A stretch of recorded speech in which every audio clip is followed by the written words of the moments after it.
Buenos días, damas y caballeros. In every major political or economic or cultural development, meron talaga mga knee-jerk reaction ang mga government official.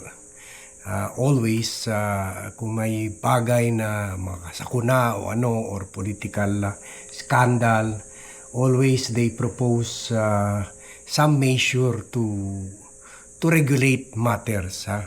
At dito sa issue ng extortion sting or extortion ops nila Peanut Gallery Media Network CEO na si Franco Mabanta, where he allegedly extorted 350 million from former Speaker Martin Romualdez. Meron ng nakikitang bagong regulasyon itong si National Bureau of Investigation Director Melvin Matibag.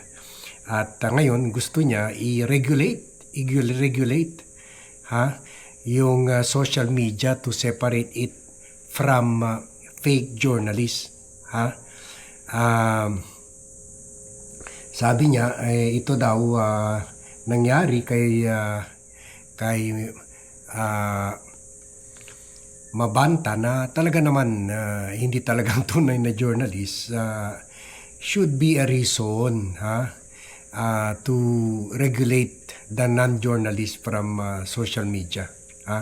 Sabi niya, setting aside all the noise and all the political issues that are being talked about, the lesson we have here is that we should crack down on social media that is posing as a news outfit.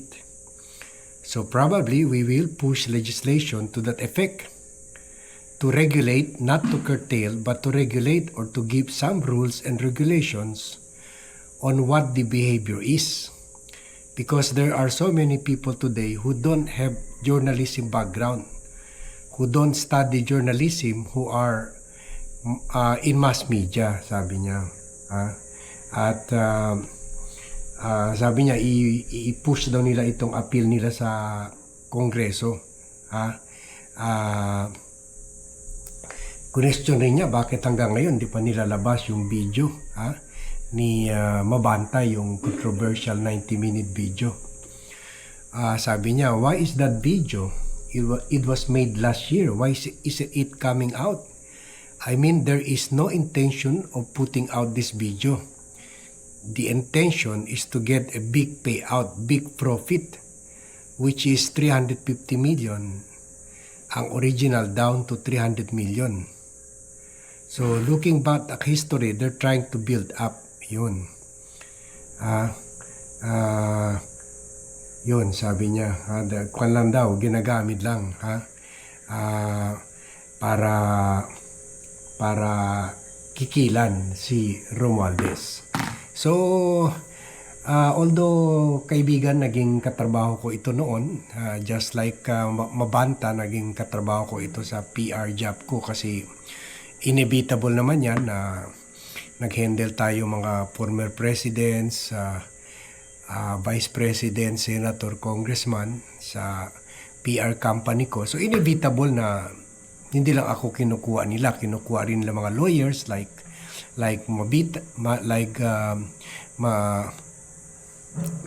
Matibag, and also PRs kagaya ko na like Franco. Hindi natin yan ma-influensyahan yung kliyente kung gusto nila kukunin ng maraming legal or PR advisor.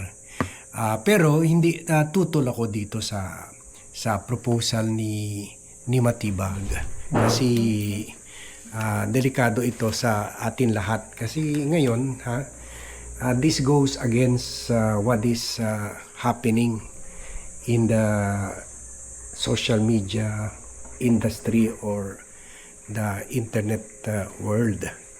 Dahil alam naman natin lahat na whether we like it or not, andito na talaga yung mundo ng social media. Alam nyo, dati, in-embrace ko yan wholeheartedly. 2007 pa lang, ini-eksperimentahan na namin yung paggamit ng social media, World Wide Web pa noon, for political campaigns. At una namin ginamit yan 2010. Kaya parang naging pioneer ang company ko sa paggamit ng social media as a political tool. So kumaga considered ako dito sa Pilipinas, yung company ko, Dean & Kings, na pioneer, which is pioneer sa paggamit ng social media campaign for political campaigns, political operation, So pero yung mga colleagues ko, yung mga kasamahan ko sa media, hindi nila na-embrace yan kaagad, dahil sila, they still believe na sila ang mas puro, ang mas tunay na journalista, hindi yung mga content creators or mga vloggers. Pero ako nakita ko na kaagad yung trend, kaya nauna kami sa paggamit ng social media for political campaigns. Nakita ko na yung trend na papunta na talaga dyan. That's why kami ang kinukuha ng yung hindi pa fully develop yung ibang mga PR firms sa bagay na yan. Kami ang unang kinukuha ng mga politicians and corporations. So dahil in-embrace ko kaagad, nakita ko kaagad yung potential ng social media. So kahit colleagues ko, kasi galing ako sa Philippine Daily Inquirer, investigative reporter ako ng Philippine Daily Inquirer for 15 years, kahit ako, nakikita ko na hindi mo na talaga mapigil yung dati kasi yung media parang reserve lang para sa amin mga journalista. Binibiro ko nga na para makapasok ka sa Philippine Inquirer, ma-news ka sa Philippine Daily Inquirer, either magnakaw ka o may kaso ka o pumatay ka ng tao o ng rape ka. Ganon. Pero pagpasok ng social media, everybody became instant journalists. That's part of the human development na na-integrate na talaga sa buhay natin ang social media. So kumbaga, hindi na reserve ang journalism or broadcasting sa amin lang, mga reporters, mga broadcasters, mga journalism graduates, or mga media practitioners sa TV, radio, newspaper. It is spread to everyone. Everyone can be a citizen journalist. So itong proposal ni Matibag will turn back the tide. At hindi niya kaya gawin yan. There are 120 million Filipinos na millions of them believe na may right sila to expose mga katiwalian ng gobyerno. So this is again, sadly, sana hindi matuloy itong batas at tutulan natin ito. This is again, sadly, yung again kapalpakan ng Marcos administration or officials under the Marcos administration or appointees of President Bongbong Marcos. This is again a failure on their part to fully understand the growing dynamics of social media. Hindi naman itong tulad ng nangyari kina Mabanta. Isolated case naman ito, hindi naman talaga ito real journalist. Dapat alam na yan ng mga tao.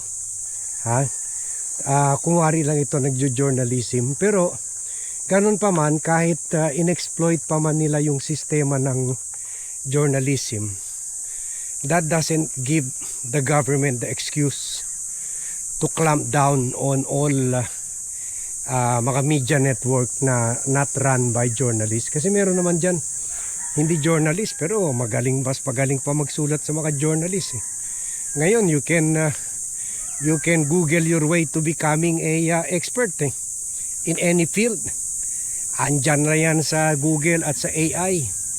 So, hindi mo pwede mapigil yan. Whether we like it or not. Tulad yung mga kasamahan ko, hanggang ngayon, andon pa rin sila. Parang pure pa rin ang tingin nila yung media. Kami lang talaga TV, radio, newspaper reporters. Kami lang ang puro mga journalists. Pero time has changed. Kahit nire-resist man nila yun, time has changed. Everybody can be a journalist now. In fact, ako, I welcome that. Maraming dyan na hindi naman journalist, pero nakikita ko, ina-expose yung mga katiwalian sa mga lugar nila. Mga housewife, mga ordinary people na hindi naman nakagraduate ng journalism. May ina-expose sila mga issues. Kasi hindi naman yan kaya i-cover lahat ng mga journalista. So let them be. Let them be.